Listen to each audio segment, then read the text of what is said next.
Volunteers with the Florida State Guard are being trained to intercept migrants at sea by using aerial gunnery, according to two leading newspapers.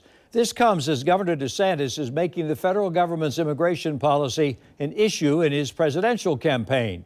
News4Jax reporter Scott Johnson has been gathering information on this state guard and why it has become so controversial. Scott? I want to show you a line in what DeSantis called his framework for freedom. This is a line that he put in there about the Florida Guard's purpose. Not only is natural disasters, but also in protecting its people and borders from illegal aliens and civil unrest. Now there are questions of those methods being used to protect borders.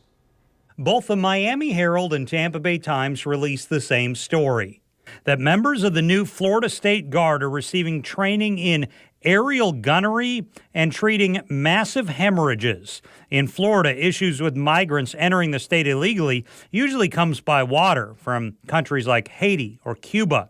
Last year, Governor DeSantis set up the Florida Guard to help with that. The Florida State Guard is an agency that's mostly volunteer and has not existed in Florida in decades. The articles say much of the training is something that are apparently part of dealing with issues with migrants.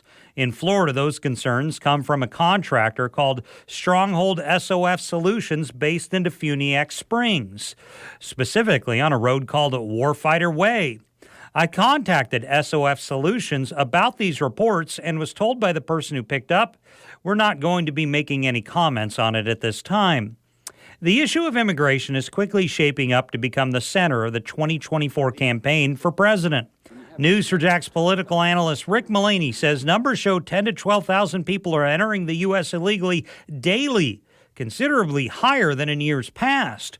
So he says Governor DeSantis' hardline immigration stance can help with his base in the primary for president, even if immigration numbers are higher in states like Texas and Arizona. Ron DeSantis is making it a Florida issue, making it a very public Florida issue, rather. Do you think there's a reason there?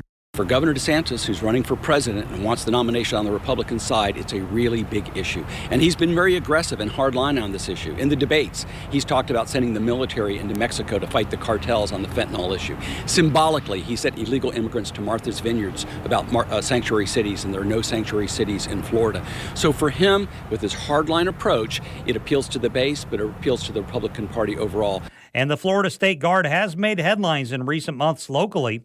In July, the News4Jax I-Team brought you the story of one volunteer in Clay County at Camp Blanding who called the sheriff's office and accused trainers of battery and false imprisonment. And other recruits told the I-Team that several experienced people resigned from the Guard, saying that they were misled about the mission. So I asked the Florida Guard about these things about aerial gunnery, things like that. This is the response they gave me. Florida law authorizes the director to organize specialized unit within the Florida State Guard, which requires specialized training to meet the missions outlined in the statute. At this time, we have approximately 45 volunteers who have completed the initial phase of ongoing training, including skills that will enable them to assist other agencies in missions such as intercepting migrants off the coast of Florida. Joy, back to you. All right, Scott, thanks.